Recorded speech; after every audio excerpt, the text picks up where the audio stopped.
우리 지난 시간에 이제 그 외화, 네. 자본 수지에 대해서 이야기를 나눴었거든요.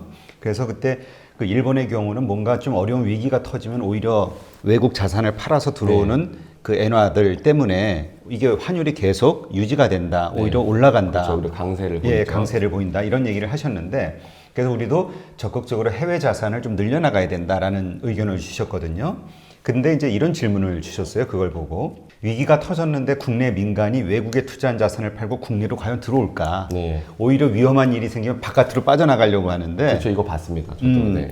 그런 질문을 일단 네. 하나 하신 분이 있어요. 어떻게 맞아요. 답하실 수 있어요? 그 제가 외환보유고를 그러니까 외환보유고 쌓지 말자는 말씀을 드렸던 거잖아요. 외환보유고 별로 필요 없다. 네, 달러는 필요 없다. 네, 그러니까 우리가 정부가 달러 들고 있으면 안 된다. 정부가. 민간이 들고 있어야 된다. 그래서 외환보유고 쌓지 말고 자본수지 적자를 계속 내야 되고 우리가 민간이 적극적으로 그게 뭐 보험사든 뭐 연기금이든 아니면 일반 달러를 많이 벌어들인 우리나라의 대기업들이든 그런 기업들이 많이 가서 해외에 가서 자산 사고 기업 주식 사고 기업 채권 사고 뭐 여러 가지 형태의 어쨌든 해외 자산을 확보를 해 놓으면은 위기가 터졌을 때 우리도 걔네 거 팔고 오면은 외국인이 국내 거 파는 것만큼 서로 매칭이 된 그 순간부터 환율 변동성이 많이 줄어들 거라고 말씀을 드렸어요. 그랬더니 저도 요거를 본 게 아니 민간이 왜 그걸 왜 팔아?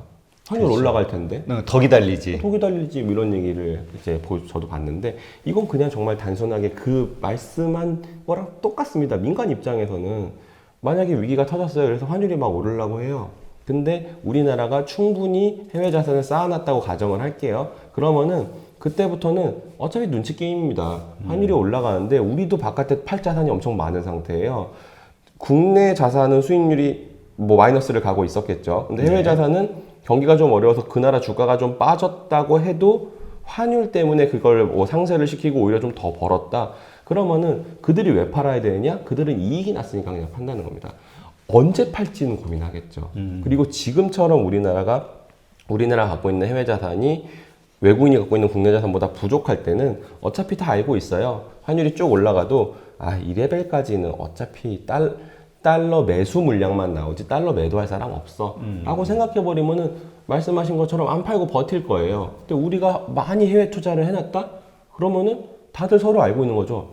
누가 먼저 저 바깥의 자산을 이익 실현을 하기 시작할까? 한번 이익 실현 물량이 나오기 시작하면은 계속 또 옆에서 팔고 하면서 환율 다시 다 떨어지는 거 아니야? 이런 고민들을 할 수밖에 없을 거라는 겁니다. 그래서 충분히 서로 매칭이 될 만큼 우리가 갖고 있는 해외 자산, 외국인이 갖고 있는 국내 자산 매칭이 될 만큼 쌓아놓으면은 위기가 터졌을 때 민간은 누가 시켜서 파는 게 아닙니다. 자신의 최대한의 이익을 위해서 적당한 시점이 왔을 때 팔 거고 그걸 팔아서 국내 자산이 많이 싸진 것들을 물타기를 하지 않겠느냐. 그냥 이런 그냥 합리적인 생각을 제가 그냥 하고 있는 거죠. 그래서 우리가 이 생각을 할 만큼 우리도 진짜 바깥에 팔 자산 이제 엄청나게 많아졌으니까 이 환율이 이 정도 수준에서 함부로 내가 더 기다리면 안 되겠는데 라는 생각을 할 만큼만 있으면은 그런 이슈는 없을 거다라고 생각하고 있습니다. 그렇군요. 근데 어쨌든 현재와 같은 정부가 달러를 보유하고 있는 이런 상황, 네. 분명히 전문가들이 볼 때는 뭐 그렇게 좋은 상황은 아니잖아요. 네, 근데 왜 정부는 이러한 상황을 유지하고 있는 거죠? 이거는 나름대로 이유가 있겠죠, 자기들도. 그렇죠. 어쩔 수가 없었던 겁니다. 왜냐하면 우리나라가 과거에는 해외에 뭘 투자한다는 생각을 안 했어요. 기본적으로 우리나라보다 더 안 좋은 나라는 엄청나게 위험해라고 했기 때문에 안 했고요. 우리보다 좋은 나라들은 금리가 낮잖아라고 해서 안 했어요. 그러면은 우리는 그럼 왜 옛날부터 애플이나 뭐 구글이나 이런 주식은 왜 안 샀지? 몰라서 또 안 샀어요. 그때 생각해 보면은 구글, 애플 우리나라가 그런 해외 주식 투자라는 거를 막 열심히 한 지 진짜 몇 년 안 된 나라거든요. 지금은 개인들도 꽤 관심이 많아졌잖아요. 그렇죠. 점차 옳은 방향으로 가고는 있습니다. 근데 과거만 하더라도 한 10년은 좀 심하죠. 한 20년 전까지만 해도 우리가 해외에 어떤 주식을 산다? 심지어 그것도 되게 좋은 나라인 미국의 주식, 미국 선진국의 정말 잘 나가는 기업들, 뭐 인텔, 그 당시에 뭐 마이크로소프트 이런 기업들의 주식을 산다? 그런 생각 자체를 잘 안 했어요. 그러다 보면 어떤 일이 발생하냐? 경상수지 흑자는 났습니다. 근데 자본 수지는 계속 얘도 오히려 흑자가 날라 그래요. 외국인은 계속 국내 자산을 사는데 국내는 아무도 민간들이 밖으로 나갈 생각을 안 합니다. 그리고 국민연금도 그때는 해외 투자 거의 못했어요. 주식 비중 거의 없었고 해외 주식 비중 당연히 또 없었고 만약에 하게 되더라도 환해지를 하고 나갔어야 됩니다. 환해지하면 이 모든 효과 다 없습니다. 그냥 국내 원화 자산 산 거랑 똑같습니다. 그냥. 환해지를 한다는 건 구체적으로 어떻게 하는 게 환해지인가요? 뭐 일단 우리가 국민연금이 해외 뭐 만약에 애플의 주식을 사려고 하고 있어요. 네. 그랬더니 애플의 주식 자체는 좋아 보이는데 이 원달러 환율의 변동 위험은 갖고 가고 싶지 않은 거예요. 거기까지는 생각하기가 싫다. 우리는 환위험에 대해서는 지지 않겠다라고 생각을 해가지고 그러면은 원화를 달러로 바꿔가지고 애플의 주식을 사야 되잖아요. 네, 그렇죠. 근데 요거를 바꿀 때 미리 한 1년 뒤에 그러니까 원화로 달러를 샀으니 1년 뒤에 달러를 미리 원화로 바꾸는 계약을 미리 맺어놓습니다. 네. 이렇게 하면은 이제 환해지가 되겠죠. 다만 주식을 투자할 때 환해지가 사실 너무 말이 안 되는 게 채권을 투자할 때는 1년 뒤에 돌아올 돈이 예상이 되잖아요. 원금 플러스 이자만큼 돌아올 테니 그만큼에 해당하는 달러를 미리 지금 파는 선도 계약 같은 거를 파생상품 계약을 맺으면 되는데 주식은 1년 뒤에 얘가 2배가 올라 있으면 환해지는 절반밖에 못한 셈이 되는 거고 만약에 이 주식이 망해버렸다? 그럼 나는 괜히 환해지 포지션만 남습니다.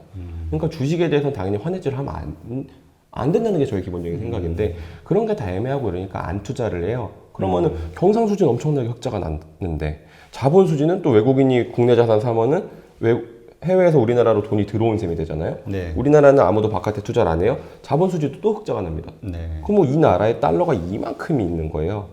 그럼 이거를 어떻게 합니까? 방법이 없잖아요. 왜냐면 달러인 채로 둥둥 떠다닐 수는 없잖아요. 그러면은 계속 그 달러를 누군가 원화로 바꾸려는 시도를 할 거거든요. 그러면 원화 환율이 엄청나게 내려가겠죠. 원화가 강세를 갈 테니까 우리나라의 수출 경쟁력이 안 좋아질 겁니다. 그렇죠. 그러면은 정부가 할 수 있는 방법은 국채를 발행하고 한국은행은 통환채를 발행해서 우리의 외국한 관리하는 외국한 평형기금 이런 거를 활용해가지고 원화를 팔고 달러를 사서 시중에 있는 달러를 다 걷어들이는 행동을 하는 겁니다. 경상수지와 자본수지가 동시에 흑자가 나면은 그건 정부의 외환보유고가 될 수밖에 없는 거죠. 어쩔 수가 없이 쌓인 거죠. 그러고 보니까 그럼 이제까지의 문제는 결국 우리의 어떤 금융, 투자라든가 이런 금융과 관련된 어떤 정보 인프라가 좀 낙후됐었던 거네요. 그렇죠. 그렇게 볼 수 있을 것 같습니다. 네. 그럼 이제 지금은 좀 많이 달라졌나요? 지금은 이제 개인들도 막 해외 주식을 그렇죠. 아직 뭐 유행하죠. 네. 지금. 이제 분명히 올라오고 있어요. 과거에 비해서 많이 개선되고 있는데 좀 더. 어쨌든 외국인이 우리나라 자산을 또 어마어마하게 들고 있으니까 그 수준까지는 가야 된다라는 게 그냥 저의 생각입니다. 개인적인 사견입니다. 그게 이제 금융 무지에서 비롯된 것일 수도 있는데 어떤 사람들은 정말 흑자라는 단어 자체가 좋은 거니까 자본수지 흑자 이게 다 좋은 것처럼 느껴지거든요. 그렇죠. 그게 정말 잘못된 생각이에요. 근데 이제 양쪽 다 흑자. 그도 흑자든 난 돈 어디로 가냐 이거예요. 갈 곳은 외환보유고밖에 없습니다. 그러니까 자꾸 정부 주도로 갈 수밖에 없었던 거네요. 그렇죠. 정부가 해결해야 되니까. 네, 할 수가 없으니까요. 네. 이런 질문을 그와 비슷하게 하시는 분이 의외로 좀 있더라고요. 뭐냐면 무슨 소리야? 우리 돈을 우리 국내에다 투자해야지 국부를 왜 외국으로 유출시켜? 외국에다 투자하는 거를 국부를 유출시키는 행위로 이렇게 생각하시고 강하게 이의를 제기하는 분이 있더라고요. 어떻게? 만약에 우리가 경상수지가 적자면 그런 행동을 할 수도 있죠. 근데 경상수지가 흑자인데 그냥 정말 이거는 그냥 단순하게 어떻게 보면 더하기 빼기의 문제일 수도 있는 거거든요. 우리가 바깥에서 돈을 벌었잖아요. 우리의 상품과 서비스를 팔아서 벌어왔다는 겁니다. 우리가 핸드폰 열심히 팔아가지고 돈 벌어온 거예요. 자동차 팔고 해가지고. 근데 그 판 돈을 어디에 보관해야 되냐 이거죠. 달러가 한국에 들어왔습니다. 삼성전자가 뭐 달러를 1조 원에 해당하는 1조 달러를 벌어왔어요. 그냥 삼성전자가 1조 달러를 벌어왔다고 치면 너무 큰 금액이니까 말이 안 되지만 어쨌든 이만큼의 달러를 벌어왔으면 삼성전자는 그 돈을 가지고 할 수 있는 방법이 외화 예금을 가입한다? 뭐 이런 방법밖에 없겠죠. 네. 그거를 해외 기업에 투자하거나 이런 행동을 안 하면은 그럼 그 외화 예금은 우리나라의 어디 은행으로 갔을 겁니다. 그럼 그 은행은 그걸 가지고 뭘 해야 하느냐? 할 게 없잖아요. 가만히 그렇죠. 있으면 이자가 안 나오니까. 그럼 미국채라도 사야 돼요. 그럼 만약에 이 외화예금을 가지고 미국채를 샀다? 그럼 그게 바로 뭐가 되느냐? 그게 자본수지 적자가 되는 거잖아요. 그 돈이 빠져나갔으니까. 근데 만약에 삼성전자가 그냥 시장에서 환전을 시도해버립니다. 우리가 번 달러를 그냥 우리 직원들한테 주고 우리 내부 투자 유보금을 쌓아둘 거야. 그리고 국내에만 투자해야지 이러고서 그 달러를 다 원화로 바꿔버려요. 그러면 무슨 일이 생길 거냐? 환율이 강해지는 거죠. 우리의 수출 경쟁력이 낮아지는 겁니다. 그러면 어떻게 해야 되느냐? 이 돈을 누군가가 갖고 와가지고 바깥에 투자를 해버려야 돼요. 그러면은 그 누가 갖고 오는 행동을 보험사나 연기금이나 뭐 아니면 다른 투자기관, 뭐 저희 같은 운용사나 이런 데들이 해주면은 자본수지 적자입니다. 나쁜 게 아니라는 거예요. 어차피 남아있는 국내에 있는 달러는 어딘가로 가야 돼요. 달러 자산을 원화로 바꾸면 그건 다 원화 강세형이 되는 거고요. 그 달러를 가지고 누군가가 대신 가져가서 이 달러를 삼성전자한테 사와서 어딘가에 투자를 하면은 그냥 무조건적으로 자본수지가 적자라는 거죠. 적자가 나쁜 의미라는 게 아닙니다. 투자예요, 투자. 투자. 네, 자본수지 투자가 돼버린 거죠. 그러니까 이제 그건 오해일 수 있네요. 네, 완전히 저는 그건 오해라고 생각합니다. 그러면 기업들 입장에서도 뭐 정부야 워낙 무겁고 뭐 좀 관료 조직이라는 게 그럴 수 있으니까 그런데 이 기업들 같은 경우는 이렇게 흑자가 났을 때 왜 적극적으로 외화 자산을 이렇게 네네. 매입하거나 네네. 투자하거나 이러지 않았을까요? 그게 옛날에는 그런 거를 안 좋아했을 것 같아요. 국내 내부적으로. 예, 정말 그건 약간 정책적으로도 그냥 외환보유고로 쌓을게.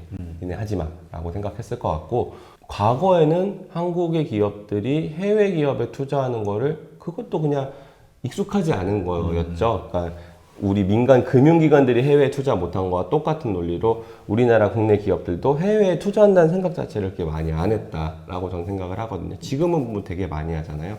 되게 적극적으로 뭐 최근에 현대차가 저 미국 가가지고 자율주행차 같이 만든다고 어느 모티브였나요? 그 회사랑 뭐 몇 조씩 서로 내가지고 합작해서 만들기도 했고 해외 투자 또 지금 정말 열심히 하고 있는 회사 중에 하나가 또 SK. 네, 정말 이것저것에 돈 많이 뿌리고 있죠. 이런 행동들을 잘 생각해보면 그런 게 뉴스화되고 막 가시화되고 막 해외에서 우리나라 기업들이 몇 천억짜리 돈 쓴다 이런 게 나온 지 얼마 되지 않았습니다. 이제는 뭐 과거에 비해서 역량이 늘어났다고 해야 될까요? 그러니까 이제 금융 정보 혹은 그 금융과 관련된 어떤 계몽이 좀 충분히 돼가고 있다 이렇게 좀 봐도 되겠네요. 그렇죠. 이제 과거에 비해서 어쨌든 금융에 대한 역량 같은 거 분명히 커지고 있고 우리도 이제 더 영어를 잘하기 시작한 사람들이 많아졌고 이제 예, 그런 인프라 같은 게 점점 생기고 있는 거죠. 네. 사람들의 인식도 많이 바뀌었고요. 이게 또 비슷한 얘기인데 일본 같은 경우는 그 위기가 생겼을 때 바깥에서 자산 팔아서 들어와서 결국은 이제 엔화 이 가치가 계속 이렇게 안정적으로 유지가 될 수 있는 거는 일본 자체는 미국과 통화 수합이 돼 있어서 기축 통화의 그 좀 인정을 받고 있기 때문에 그런 거 아니냐. 한국은 그렇지 않기 때문에 적용되기가 어려운 사항이다. 이런 얘기 하신 분도 있어요. 저는 또 그런 생각을 할 때 어떻게 바라보냐면 일본은 뭐 되게 대단한 나라여서 그게 통화가 안정적이다 그런 생각 안 하고요. 일본은 예를 들면 이런 거죠. 일본 국가 신용등급 한국보다 안 좋습니다. 그래요? 네, 이제는 일본의 국가 신용등급이 한국보다 안 좋아진 지 좀 됐을 거예요. 그러니까 과거엔 당연히 일본 신용등급이 더 높았는데 최근에는 한국은 신용등급을 매길 때 늘 가장 가슴 아픈 요인이 하나가 있죠. 북한이 자꾸 신경 쓰여서 지정학적 리스크를 항상 반영을 해요. 그래서 우리는 항상 갖고 있는 우리의 체력보다 좀 덜 평가받는 게 존재를 합니다. 근데 일본은 어떤 부분이냐면 일본은 갖고 있는 국가의 부채가 미국보다 많은 나라예요. 국가의 부채의 절대 규모만 보면은 미국의 2배 정도 있을 겁니다.